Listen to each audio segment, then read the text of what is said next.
Baik, bismillahirrahmanirrahim. Assalamualaikum warahmatullahi wabarakatuh.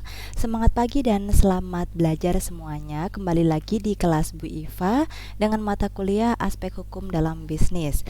Dan seperti biasa, sebelum kita memulai mata kuliah kita, mari kita berdoa bersama-sama agar apa yang akan kita pelajari bersama ini menjadi sesuatu yang bermanfaat dan barokah. Amin ya rabbal alamin. Nawaitu ta'aluma liridallahi ta'ala wa izalatil jahli wa ihyaiddin. Amin.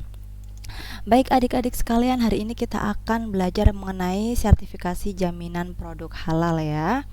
Oke, kita langsung saja ke apa itu sertifikasi jaminan produk halal dan bagaimana peraturan-peraturan di Indonesia mengatur adanya JPH ini atau jaminan produk halal. Oke, baik. Yang pertama kita akan pelajari mengenai histori dari payung hukum tentang JPH ini atau jaminan produk halal. Di situ sudah saya paparkan ya, ada tiga undang-undang, yang kemudian dua undang-undang dan satu PP, satu peraturan pemerintah yang kemudian akan kita bahas di dalam materi kita kali ini. Yang pertama ada Undang-Undang Republik Indonesia Nomor 33 Tahun 2014 tentang JPH atau Jaminan Produk Halal. Kemudian kita punya undang-undang baru ya di tahun 2020, yaitu Undang-Undang Cipta Kerja. Undang-Undang Republik Indonesia Nomor 11 Tahun 2020 tentang Cipta Kerja. Di sana juga memuat tentang halal di situ, produk halal, sertifikasi halal, sertifikat halal, label halal dan sebagainya. Kemudian secara teknis kita juga akan membahas tentang peraturan pemerintah Republik Indonesia nomor 39 tahun 2021 tentang penyelenggaraan bidang jaminan produk halal, seperti itu. Memang kalau kita melihat dari undang-undang yang pertama ini ya, Undang-Undang nomor 33 tahun 2014 tentang JPH atau jaminan produk halal ini kan merupakan undang-undang pertama yang mana dia menjadi payung hukum pertama halal di Indonesia, seperti itu. Kenapa? Karena memang pada saat itu kita paham bahwa yang namanya UUD 45 ini kan mengamanatkan negara untuk menjamin kemerdekaan tiap-tiap penduduknya untuk memeluk agama masing-masing dan untuk beribadah menurut agamanya dan kepercayaannya. Nah, oleh karena itulah negara ini akhirnya berkewajiban untuk memberikan suatu perlindungan dan jaminan tentang kehalalan produk yang dikonsumsi dan digunakan oleh masyarakat, seperti itu. Nah, kemudian yang kedua ini kan ada Cipta Kerja ya, yang saat pada masa itu sangat ramai ya ketika undang-undang ini akan disahkan, seperti itu. Yang mana di dalam undang-undang ini pula ada beberapa pasal dari UU JPH sebelumnya yang tahun 2014 tadi itu ada yang diubah ataupun dihapus ataupun ditetapkan dengan peraturan baru yang mana nanti secara detailnya kita akan bahas melalui PP di tahun 2021 itu nomor 39-nya. Seperti itu. Jadi di sana memang di UU Cipta Kerja juga diatur beberapa ketentuan tentang UU JPH, seperti itu. Dan terakhir secara detailnya nanti kita juga mengupas mengenai PP nomor 39 2021 ya tentang penyelenggaraan bidang jaminan produk halal, seperti itu adik-adik sekalian. Oke, next. Oke, ini ada beberapa istilah ya. Yang pertama kan kita tadi itu garis bawahi bahwa kita belajar tentang sertifikasi jaminan produk halal. Jadi apa sih sebenarnya jaminan produk halal itu, seperti itu. Nah, kalau kita lihat itu kan ada 3 macam histori tentang perundang-undangan tadi ya yang kita bahas. Yang pertama itu kita persingkat saja dengan istilah UU JPH, seperti itu loh.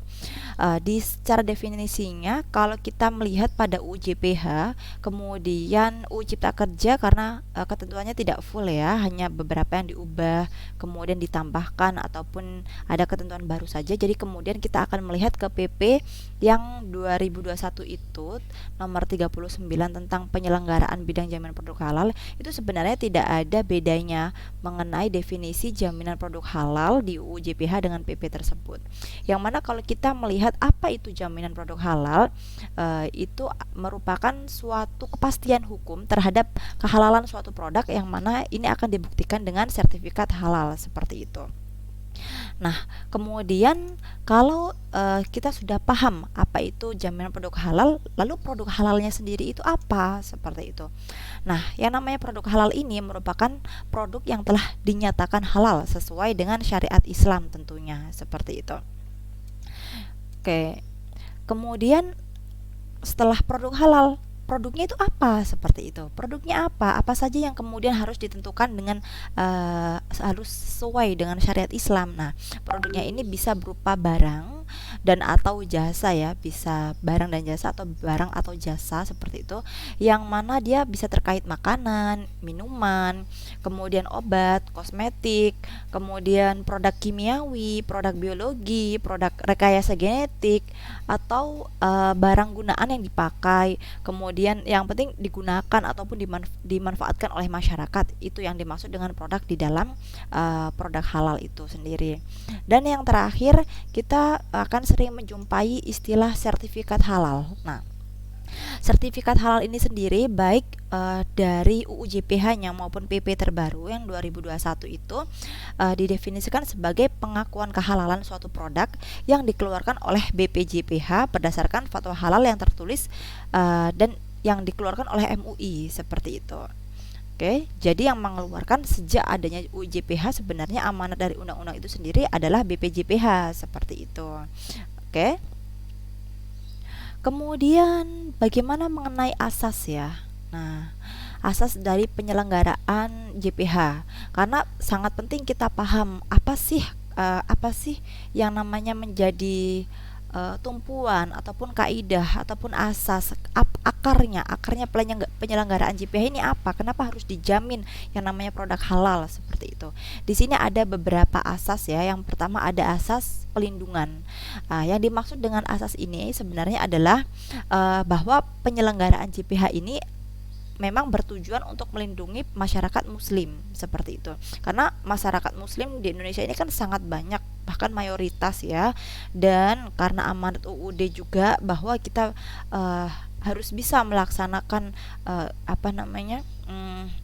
ibadah sesuai dengan yang kita anut. Artinya ketika Islam sendiri melarang kita mengkonsumsi sesuatu yang tidak baik dan haram, dan kita diwajibkan untuk mengkonsumsi yang halal dan thayyib. Nah, disitulah kemudian negara sebagai otoritas yang memiliki kewenangan untuk membuat sebuah kerangka hukum harus melindungi kita di dalam sebuah hukum, di dalam payung hukum, yakni sebuah undang-undang seperti itu.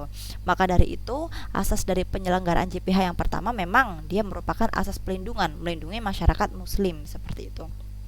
Kemudian yang kedua, di sini ada asas keadilan. Di mana yang dimaksud asas keadilan di sini bahwa adanya penyelenggaraan JPH ini harus mencerminkan keadilan secara proporsional bagi setiap warga negara seperti itu.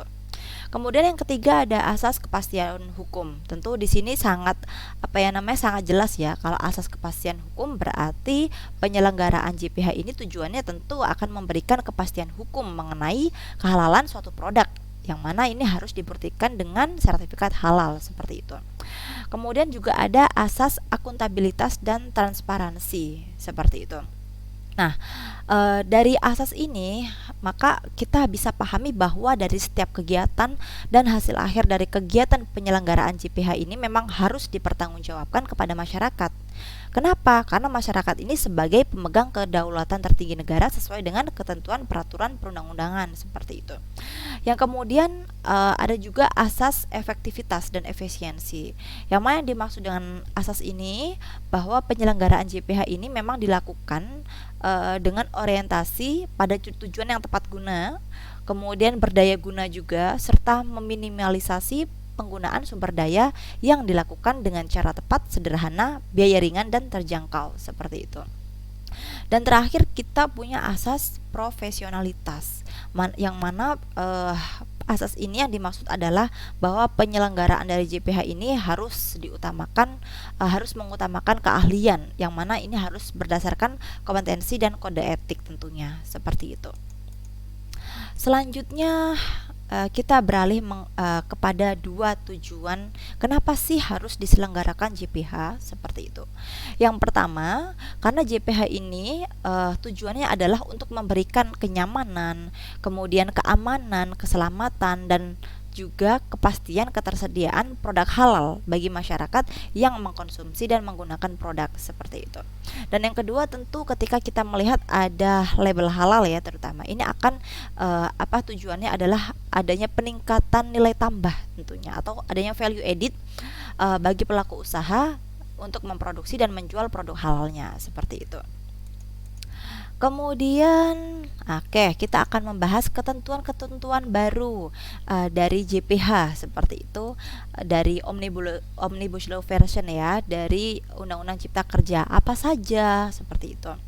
Sebenarnya ada banyak sekali yang akan kita bahas kalau kita berbicara mengenai Omnibus Law seperti itu. Dan kali ini kita akan fokuskan kepada JPH atau Jaminan Produk Halal. Itu pun sudah banyak ya adik-adik sekalian. Saya kaji sekitar ada 17 poin yang ada yang mengubah, menghapus atau menambah dengan ketentuan baru ya terhadap ketentuan di UU JPH sebelumnya seperti itu. Tapi nggak apa-apa, meskipun ini banyak sekali, kita akan kunyah sedikit demi sedikit. Setidaknya ini menjadi wawasan baru bagi adik-adik sekalian karena UU Cipta Kerja kan undang-undang baru juga seperti itu.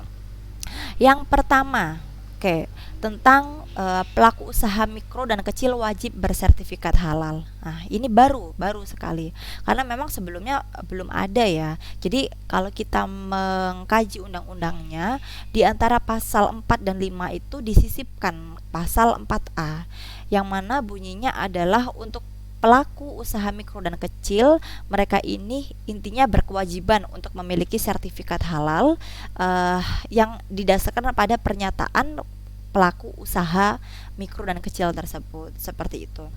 Dan pernyataan tersebut harus berdasarkan tentunya standar halal yang sudah ditetapkan oleh BPJPH seperti itu.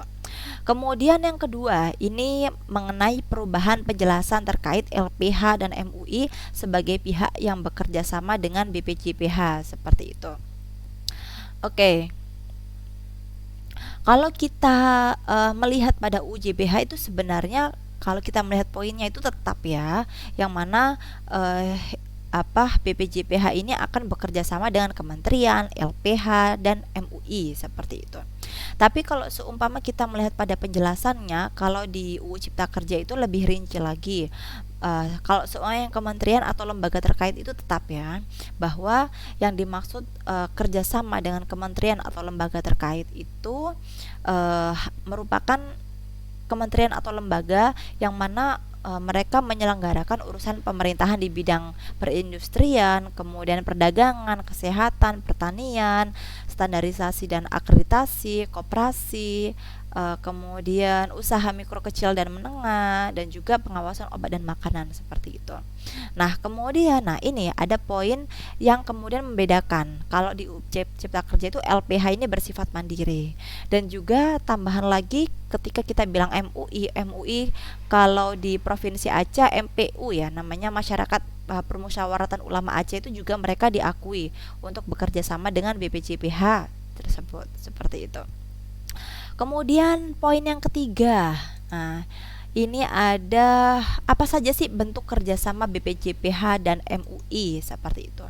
Kalau kita ngelihat dari UU JPH yang lama ya, tahun 2014 tersebut, itu semula ada 3 hal yang menjadi bentuk kerjasama antara keduanya: sertifikasi auditor halal, kemudian penetapan kehalalan produk, dan juga akreditasi dari LPH. Nah, kemudian sekarang ini hanya berkutat pada keputusan penetapan halal produk saja. Sementara untuk yang sertifikasi auditor halal sama akreditasi LPH sudah tidak lagi seperti itu. Lanjut, ada juga tentang ketentuan pendirian LPH seperti itu. Nah, kalau kita melihat pada pasal 12 ya. Pasal 12 yang lama itu yang namanya LPH itu mereka harus memiliki kantor sendiri dan perlengkapannya. Kemudian juga dia harus memiliki akreditasi dari BPJBH. Kemudian harus memiliki auditor halal paling sedikit itu 3 orang. Kemudian dia juga harus memiliki lab atau kesepakatan kerjasama dengan lembaga lain yang memiliki laboratorium seperti itu.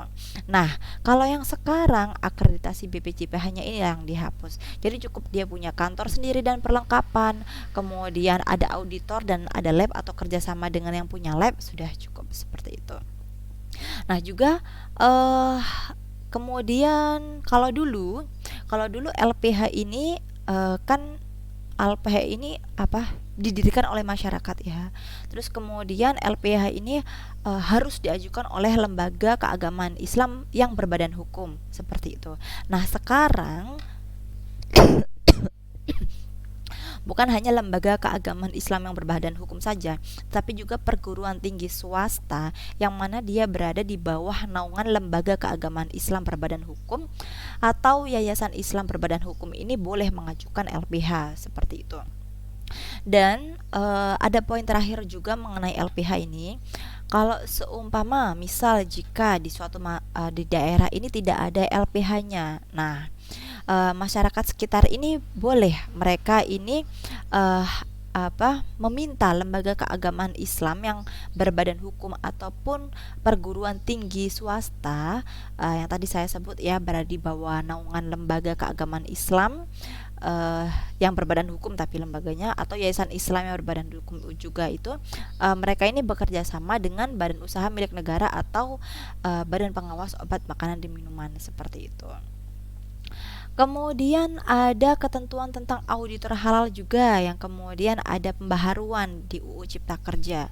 Yang mana kalau dulu syarat dari auditor halal ini adalah memperoleh sertifikat dari MUI seperti itu. Nah, sekarang ini tidak.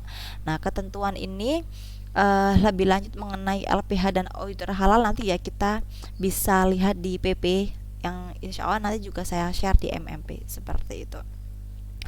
Kemudian yang keenam mengenai sanksi administratif. Ini nanti akan saya apa kasih satu slide khusus mengenai sanksi-sanksi eh, menurut regulasi JPH terbaru seperti itu untuk lebih detailnya. Kita next pada yang ketujuh ini mengenai ketentuan penyelia halal untuk pengusaha mikro dan kecil yang mana memang di dalam kegiatan usaha yang dilakukan oleh pelaku usaha mikro dan kecil ini penyelia halal ini bisa berasal dari organisasi kemasyarakatan seperti itu kalau di dalam UU Cipta Kerja. Yang kemudian juga ada ketentuan pengajuan permohonan sertifikat halal. Nah, dulu permohonan sertifikat halal ini kan diajukan oleh pelaku usaha ya secara tertulis ke BPJPH seperti itu ya. Malah ke MUI ya sebelumnya ya. Baru sekarang ke BPJPH, kemudian MUI yang kemudian menjadi badan yang bekerja sama dengan BPJPH seperti itu. Nah, kalau sekarang lebih ringkas lagi, tidak usah tertulis seperti itu, tetapi bisa online secara elektronik. Kita bisa akses laman BPJBH, kemudian kita bisa mengisi data-data yang ada di sana, kemudian memproses apa-apa yang perlu kita proses untuk mendapatkan sertifikat halal. Semudah itu hari ini seperti itu. Jadi memang ada perbedaan ya meskipun sudah mulai 2014 tetapi baru-baru ini ya benar-benar BPJPH benar-benar bangkit kembali kemudian membuka akses kemudahan bagi pelaku usaha khususnya untuk membuat permohonan sertifikat halal. Oke.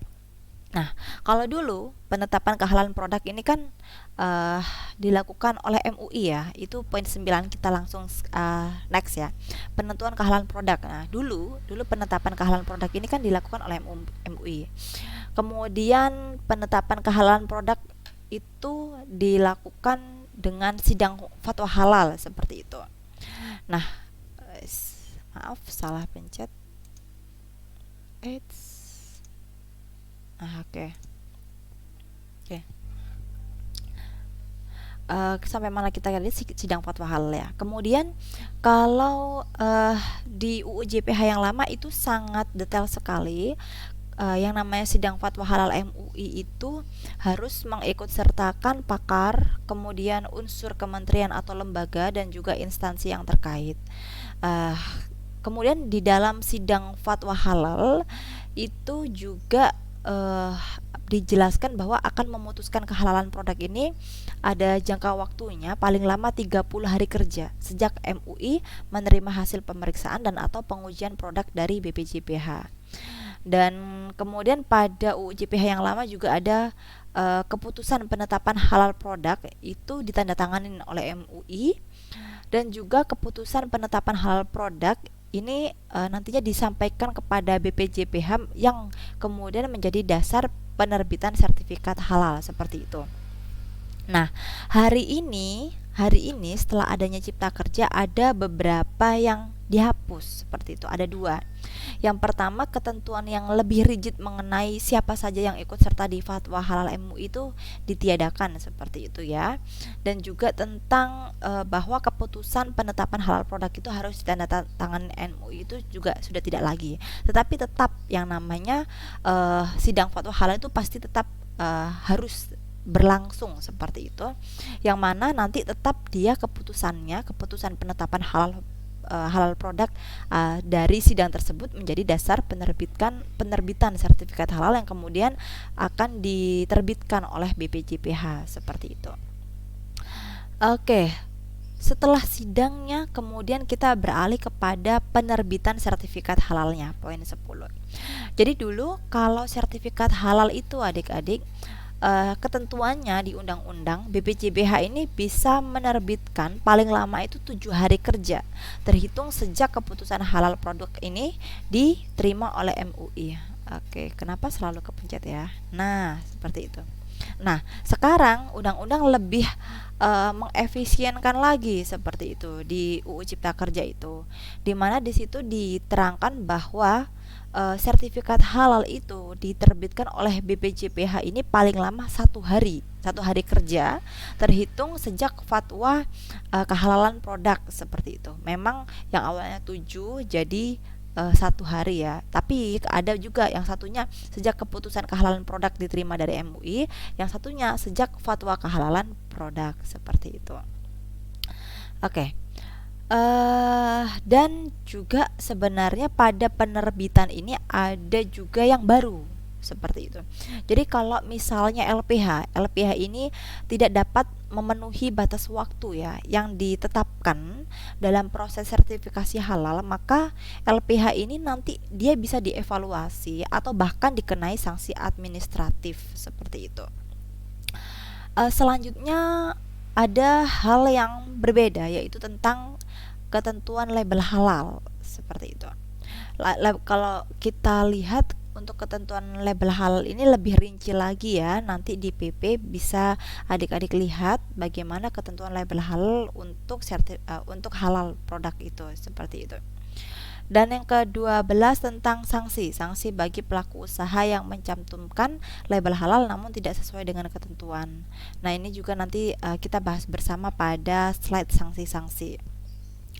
Kemudian mengenai pembaharuan sertifikat halal.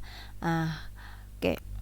Sebenarnya ini kalau pembaharuan berarti dia sudah mendapatkan tetapi diperpanjang, istilahnya kan seperti itu ya, diperbaharui.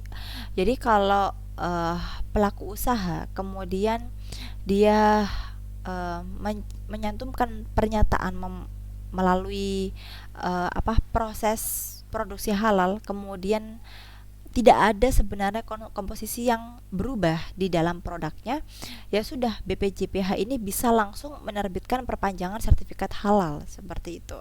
Jadi tidak ada proses yang yang rumit lagi seperti ketika dia melakukan permohonan di awal. Asal itu tidak ada komposisi yang berubah sama sekali seperti itu. Proses produksinya juga tidak boleh ada yang berubah. Jadi selama prosesnya sama, selama komposisinya sama, maka langsung saja BPJPH ini bisa menerbitkan perpanjangan sertifikat halal seperti itu.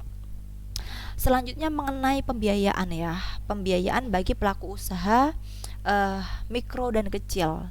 Dulu di UU JPH yang lama yang namanya pelaku usaha mikro kecil ini eh, biaya sertifikasi halal ini bisa difasilitasi oleh pihak lain. Artinya masih harus ada pihak yang membayar seperti itu.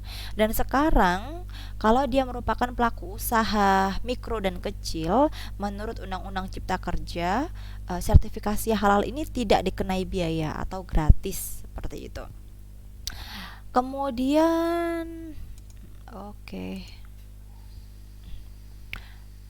Setelah itu oke.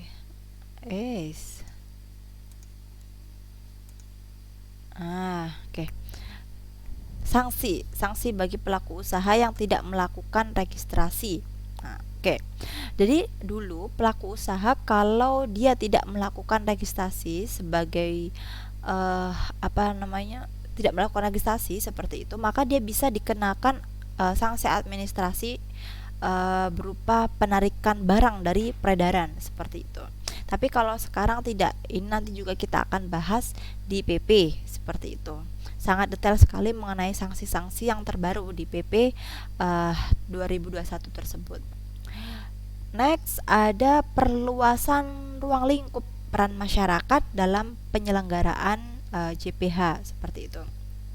Jadi sekarang adik-adik sekalian yang dikatakan sebagai peran masyarakat, yang mana dia bisa berperan sertanya masyarakat untuk penyelenggaraan JPH itu bukan hanya sekedar sosialisasi dan edukasi mengenai JPH ataupun masyarakat ini mengawasi produk-produk halal yang beredar, bukan hanya itu.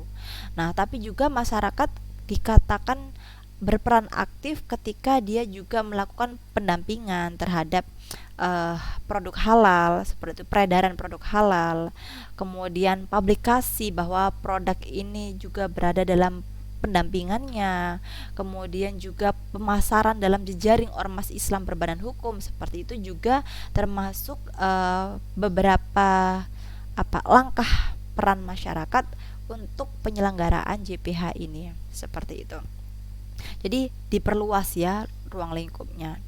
Dan yang terakhir mengenai penghargaan kepada masyarakat yang turut berperan dalam proses penyelenggaraan JPH ini. Jadi perannya tentu akhirnya pemerintah mengapresiasi dari peran tersebut. Nah, kepada siapa saja penghargaan ini bisa diberikan seperti itu. Yang pertama, penghargaan ini bisa diberikan kepada perorangan ya, orang perseorangan dari warga negara Indonesia. Kemudian juga bisa diberikan kepada badan hukum publik ataupun privat. Kemudian juga bisa pemerintah, lembaga pemerintah non kementerian, lembaga non struktural, ataupun pemerintah provinsi, kabupaten, kota itu bisa.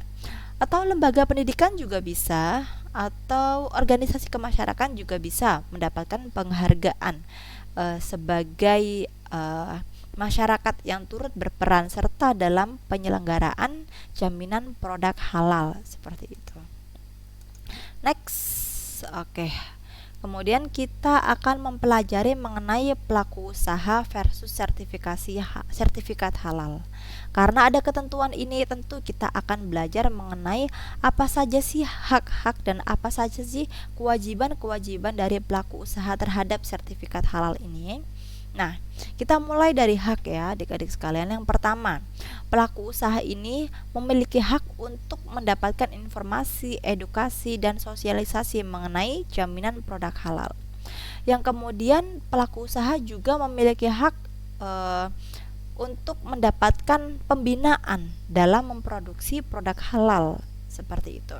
Dan yang terakhir, haknya adalah pelaku usaha bisa mendapatkan pelayanan sertifikat halal ini secara cepat, efisien, biaya terjangkau, dan tidak diskriminatif. Oleh karena itu memang sangat jelas UU JPH yang lama pemangkasan hari kerja, pemangkasan pengeluaran sertifikat halal yang awalnya 7 hari kerja menjadi 1 hari kerja ini cukup menjadi perwujudan dari mendapatnya hak pelaku usaha agar mendapatkan sertifikat halal secara cepat seperti itu. Dan soal kewajiban, ketika ada hak, maka di sisi lain ada kewajiban, yang mana ketika pelaku usaha ini memberikan permohonan, memohon untuk mendapatkan sertifikat halal, maka dia harus memberikan informasi secara benar, jelas, dan jujur.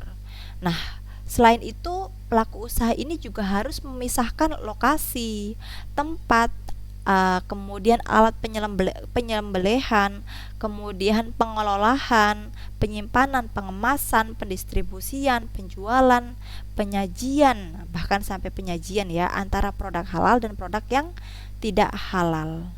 Dan kemudian yang keempat, kewajibannya adalah memiliki penyelia halal. Oke. Dan yang terakhir, uh, ia berkewajiban untuk melaporkan perubahan komposisi kepada BPJPH. Jadi kalau ada perubahan komposisi, bisa jadi dia harus memperbarui saat itu juga, meskipun masa berlakunya ini belum habis seperti itu. Tetapi ketika sudah habis, ternyata komposisi tidak berubah, kemudian proses tidak berubah, langsung saja BPJPH bisa langsung memperbaharui ataupun memperpanjang sertifikat halalnya. Seperti itu ya adik-adik sekalian. Oke, next kita akan membahas masa berlaku dari sertifikat halal. Jadi, berapa lama sebenarnya sertifikat halal ini berlaku, Bu? Sertifikat halal ini berlakunya 4 tahun ya, 4 tahun sejak diterbitkan oleh BPJPH, kecuali terdapat perubahan komposisi bahan ataupun dalam prosesnya kalau ada yang berubah misalnya juga bisa seperti itu. Nah, eh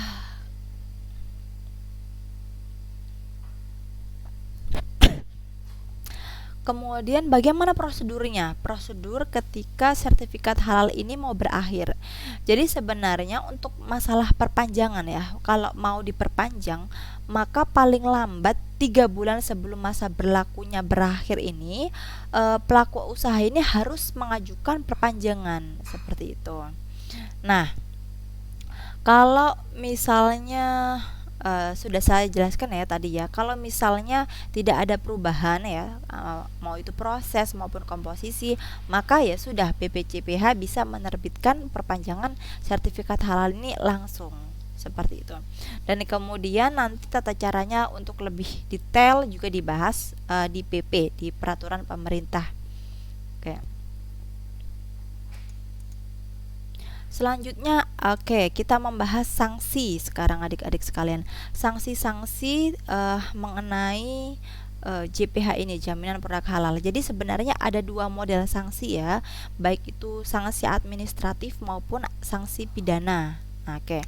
Nah, kalau sanksi administratif ini bisa diberlakukan kepada pelaku usaha, dan dia juga bisa diberlakukan kepada LPH atau lembaga pemeriksa halal. Kalau ke pelaku usaha, ini modelnya ada 4. Bisa berupa peringatan tertulis, bisa berupa denda administratif, bisa juga pencabutan sertifikat halal, dan atau penarikan barang dari peredaran seperti itu. Nah, kalau ke lembaga, kalau ke LPH-nya, lembaga pemeriksa halalnya, ini bisa berupa peringatan tertulis, denda administratif, dan pembekuan operasional seperti itu. Nah, kemudian berapa sih Bu penetapan denda administratif yang dimaksud seperti itu? Jadi kalau kita mengacu pada ketentuan undang-undang, ini tidak ada yang berubah dari UU JPH lama dengan UU Cipta Kerja. Itu ada batas yang mana paling banyak adalah 2 miliar rupiah untuk denda administratif dari sanksi seperti itu. Kemudian juga penetapan sanksi administratif ini dia diberikannya secara berjenjang ya, dan juga ada alternatif dan juga kumulatif. Jadi bisa ada 3 hal. Bisa diberikan secara berjenjang, bisa alternatif, atau bisa kumulatif seperti itu. Dan semua itu tergantung tentunya pada tingkat pelanggaran yang dilakukan oleh baik pelaku usaha maupun LPH-nya. Kemudian model sanksi yang kedua ini ada sanksi pidana, di mana kalau kita melihat pidana yang dimaksud di sini apabila pelaku usaha ini tidak menjaga kehalalan produk. Setelah mereka ini mendapatkan sertifikat halal, mereka bisa dipidana penjara paling lama 5 tahun. Dan ketika dikonversi itu bisa denda 2 miliar seperti itu. Oke, dan alhamdulillah kita sampai pada slide terakhir ya. Seperti biasa ada satu soal untuk kalian, satu kuis.